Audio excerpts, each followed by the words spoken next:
آج کچھ لوگ بزرگوں کی کرامت کا مذاق اڑاتے ہوئے کہتے ہیں کہ یہ بزرگ بنا قضائے حاجت کے اتنے دنوں تک ایک وضو سے نماز کیسے پڑھ سکتے ہیں؟ یہی لوگ یہی اعتراض اصحاب کہف پر کیوں نہیں کرتے؟ بنا خوراک اور متضاد اور کیا ہے قضائے حاجت کے لیے 309 سال تک غار میں سوتے رہے. وہ فضائل اعمال میں ایک واقعہ لکھا ہے، ایک بزرگ نے 20 دن تک ایک ہی وضو سے نماز پڑھی، تو انجینئر نے اس کا بڑا مذاق اڑایا ہے نا، ایسے مضحکہ خیز انداز سے، جیسے توہین نہیں ہوتی ہاں ایسے کر کے کہ دیکھو یہ پتہ نہیں کون سے بزرگ آ گئے. اور نیچے اس پہ کمنٹس آئے ایک ڈاکٹر کے کہ میڈیکلی یہ ممکن ہے ہی نہیں، اس نے بھی مذاق اڑایا. تو یہ بیچارے سینس لیس اسی کو بولتے ہیں. یہ کرامت ہوتی ہے، کرامت میں نسبت اللہ کی طرف ہوتی ہے. جیسے میں نے بھی بتایا نا، نبی نے جو چاند کے 2 ٹکڑے کیے تو نبی نے نہیں کیے بلکہ کس نے کیے؟ اللہ نے کی. تو یہ کرامت ہوتی ہے اور کرامتیں ثابت ہیں. کرامت کے لیے پیغمبر ہونا ضروری، پیغمبر سے جو ہوگا وہ معجزہ کہلائے گا، اور اہل اللہ سے بزرگوں سے جو ہوگا وہ کیا کہلائے گا؟ کرامت. تو کچھ بھی ہو سکتی ہے وہ، جیسے کہ سلیمان علیہ السلام نے کہا کہ کون تخت اٹھا کے لائے گا، تو ایک جن نے کہا میں پلک جھپکنے سے پہلے، تو جن تو لے آئے تو مجلس برخات ہونے سے پہلے. لیکن اللہ فرماتے قال الذی عنده علم من الکتاب، جن کے پاس زبور کا علم تھا نا، تو جمہور اس طرف گئے وہ انسان تھے، وہ جن نہیں تھے، ان کے پاس زبور کا علم تھا، عالم تھے. انہوں نے کہا کہ آپ کی پلک جھپکنے سے پہلے لے آؤں گا میں، یہ کہا اور سخت حاضر. ہم کہتے ہیں انسان یہ کام نہیں کر سکتا، ان کے دل میں اللہ نے الہام کیا کہ آپ اشارہ کریں، اللہ اپنی قدرت سے حاضر کر دے گا. تو یہ اللہ کر دیتا ہے، بعض دفعہ اہل اللہ کے ہاتھ پہ ایسی کرامت جاری کر دیتا. احادیث میں تو بہت ہیں ایسے واقعات. حضرت مریم کو شوہر کے بغیر ان کے بیٹا پیدا ہو جانا، یہ حضرت مریم کی کرامت تھی یا نہیں تھی؟ ہاں، یہ اعتراض ہو سکتا ہے کہ یہ کرامتیں تو قرآن و حدیث میں بیان ہوئی ہیں، ان کو ہم مانیں گے، ان کو ہم مانیں گے کیونکہ ان کی سند مضبوط ہے. تو پتہ یہ چلا کہ واقعہ اگر مستند طریقے سے پہنچا ہے تو مانا جائے گا، مستند طریقے سے نہیں پہنچا تو مانا نہیں جائے گا. اب آپ یہ کہو کہ صرف قرآن و حدیث میں ہی آئے گا تو مانیں گے ورنہ نہیں، تو اس کا مطلب نبی صلی اللہ علیہ وسلم کے دنیا سے جانے کے بعد کرامتوں کا سلسلہ ختم ہو گیا. حالانکہ یہ ختم نہیں ہوا، اس پر پوری امت کا اجماع ہے کہ یہ کرامتیں قیامت تک جاری ہوں گی اور ہوتی رہی ہیں.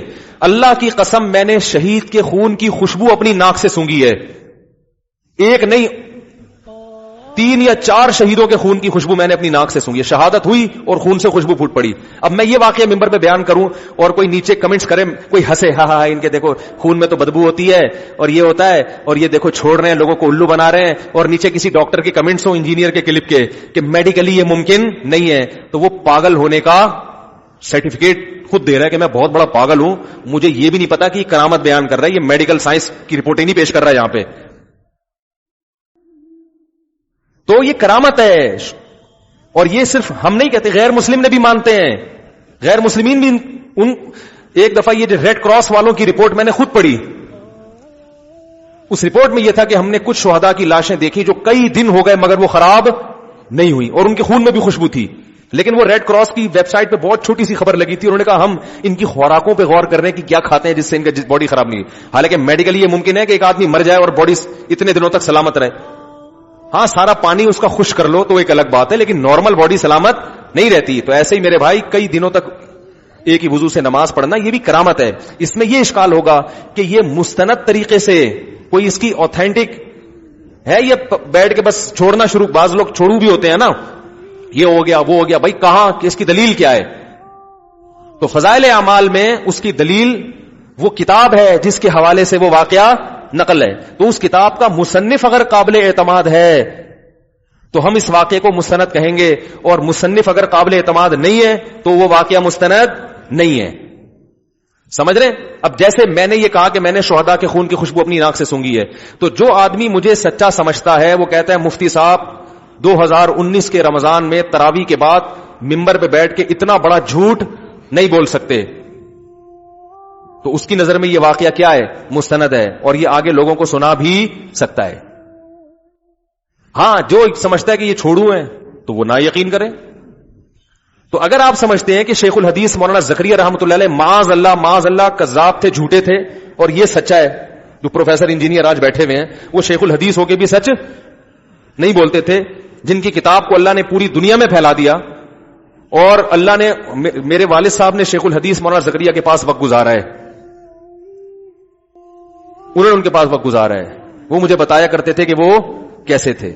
آج شیخ الحدیث کے شاگردوں کو، ان کے خلفاء کو جا کے دیکھ لو، تمہیں پتہ چلے گا بزرگ کیسے ہوتے ہیں، ان کے خلفاء کے، تو دیکھ لو کہ جب یہ ایسے ہیں تو ان کے شیخ کیسے ہوں گے.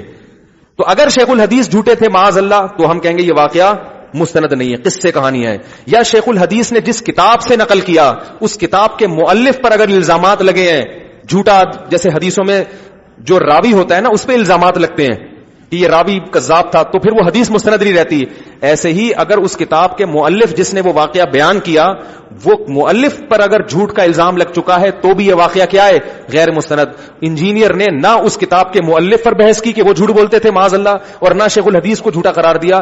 اس کے باوجود صرف اس بات پر مذاق اڑایا اس واقعے کا کہ 20 دن تک بغیر وضو کے نماز پڑھنا ممکن نہیں ہے. میں کہتا ہوں 20 دن تک ایک وضو سے نماز پڑھنا ممکن نہیں ہے.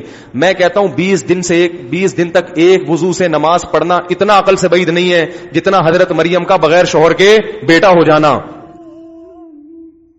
تو قرآن میں اگر کوئی واقعہ بیان ہوا ہے تو وہ تو 100% یقینی ہے، لیکن قرآن میں اگر بیان نہیں ہوا، ویسے کرامت کا کوئی واقعہ ہوا ہے لیکن اس واقعے کو بیان کرنے والا مستند ہے، تو اس کا بھی مذاق اڑانے کی آپ کو اجازت نہیں ہے، کیونکہ یہ اس کی علامت ہے کہ آپ کرامت کے لفظ سے بھی اور اس کی حقیقت سے بھی واقف نہیں ہے. ہاں یہ کہنا کہ یہ کرامت صحابہ کے سے کیوں نہیں ہوئی، یہ بھی الزام لگایا جاتا ہے. بھئی اگر وہ بزرگ نے 20 دن تک نماز پڑھ لی تو یہ صحابہ سے کیوں نہیں ہوئی، یہ کیوں نہیں ہوا، فلانے سے ہوا نہیں. تو کرامت میں یہ کبھی بھی نہیں ہوتا کہ ساری دنیا سے ہو. ایک کم درجے کے آدمی سے ایک کرامت ہوتی ہے، اس سے بڑے درجے کے آدمی سے وہ کرامت. دیکھو حضرت سلیمان علیہ السلام کا مقام زیادہ تھا، وہ تو پلک جھپکنے میں تخت اٹھا کے نہیں لائے اور ان کا درباری اٹھا کے لے آیا، تو کیا اس کا مقام حضرت سلیمان سے بڑھ گیا؟ مقام اور درجہ بلند ہونے کا تعلق کرامت سے نہیں ہے، اس کا تعلق اعمال سے ہے. سمجھ میں نہیں آ رہی بات؟ اس کا تعلق کس سے ہے؟ عمل سے ہے. عمل اچھا ہوگا تو مقام زیادہ ہے. کرامت تو ایک اللہ کی قدرت کی دلیل ہوتی ہے، اس سے مقام بہت اونچا نہیں ہو جاتا. مقام اونچا ہونے کا تعلق اس سے ہے. جب میں یہ بات کرتا ہوں تو لوگ پتہ ہے کیا تانا دیں گے، سب ابھی کلپ نہیں بنایا نا بیٹا تو نے، اگر تمیز سے پھر دیکھنا، پھر میری کرامتیں دیکھنا تم خالی، پھر میری کرامتیں ساری اس پہ ظاہر ہوں گی. تو آدھا بناتے ہیں ادھر سے کاٹ کے ادھر سے اور مذاق اڑوا دیتے ہیں. تو اب اس پہ جو کمنٹس آئیں گے اس میں یہ آئیں گے کہ ان لوگوں نے اپنے بزرگوں کے دفاع کا ٹھیکہ لیا ہوا ہے. انہوں نے، ایک نے کہا کہ یہ ساری زندگی اپنے بزرگوں کا گند صاف کرنے میں لگا دیں گے، ایسے ایسے گندے تانے.